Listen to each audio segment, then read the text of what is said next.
Previous ஆடியோவில் வந்து பார்த்தீங்க அப்படின்னா கிரகங்களின் தன்மை பார்த்துருக்கோம். இப்போ நம்ம பார்க்க போகிறது வந்து 27 நட்சத்திரங்களின் தன்மைகள். என்னென்னலாம் பார்ப்போம் அப்படின்னா, உருவம் பார்ப்போம், கணம், மிருகம், பறவை, நாடி, மரம், ரஜ்ஜு, வேதை, நிறம், பாலினம், கோள், தசை, தேவதை, அதிதேவதை, அப்புறம் வந்து பார்வை, வட ஓட்டு நட்சத்திரமா இட ஓட்டு நட்சத்திரமான்னு பார்ப்போம்.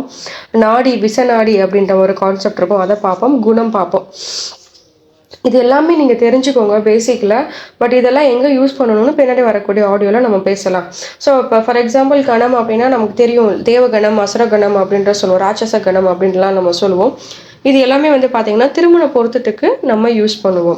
ஸோ பறவை அகெயின் ராஜாளி அப்படின்னு சொல்லுவோம், சில அன்னம் பறவை அப்படின்னு சொல்லுவோம். இதெல்லாம் வந்து எதுக்கு யூஸ் பண்ணுவோம் அப்படின்னா, அந்த நட்சத்திரத்தோட கேரக்டர் ப்ளஸ் அந்த மனிதனோட கேரக்டர் இதே நம்ம மெர்ஜ் பண்ணி நம்ம கேரக்டர் சொல்லுவோம். ரெண்டாவது இது வந்து பரிகாரத்துக்கு நல்லா செட் ஆகும் இந்த மாதிரி நட்சத்திரத்தில் இருக்கக்கூடிய கேரக்டர்.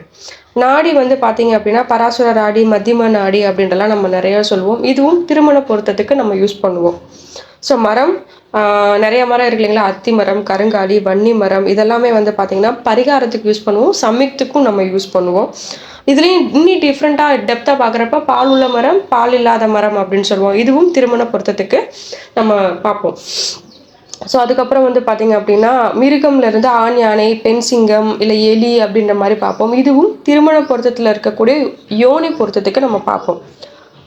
திருமண பொருத்தத்தில் பால் உள்ள மரம், பால் இல்லாத மரம்ன்றது ரொம்ப இம்பார்ட்டன்ட் கான்செப்ட். அதே மாதிரி வட ஓட்டு நட்சத்திரம், இட ஓட்டு நட்சத்திரம், அதுவும் ரொம்ப இம்பார்ட்டன்ட். அதெல்லாம் என்னென்னு நம்ம பின்னாடி வரக்கூடிய ஆடியோஸில் பார்க்கலாம். வட ஓட்டு நட்சத்திரம், இட ஓட்டு நட்சத்திரம் உங்கள் லைஃப்பில் ஒரு டேர்னிங் பாயிண்ட்டே பண்ணும்.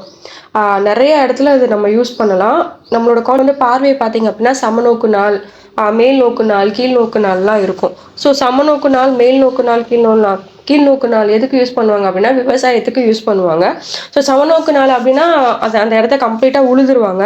கீழ் நோக்கு நாளில் வந்து விதை வந்து நல்லா விதை பயிரிடுவாங்க. மேல் நோக்கு நாளில் அறுவடை எடுத்துருவாங்க. ஸோ இதுக்கும் நம்ம யூஸ் பண்ணுவாங்க. இதே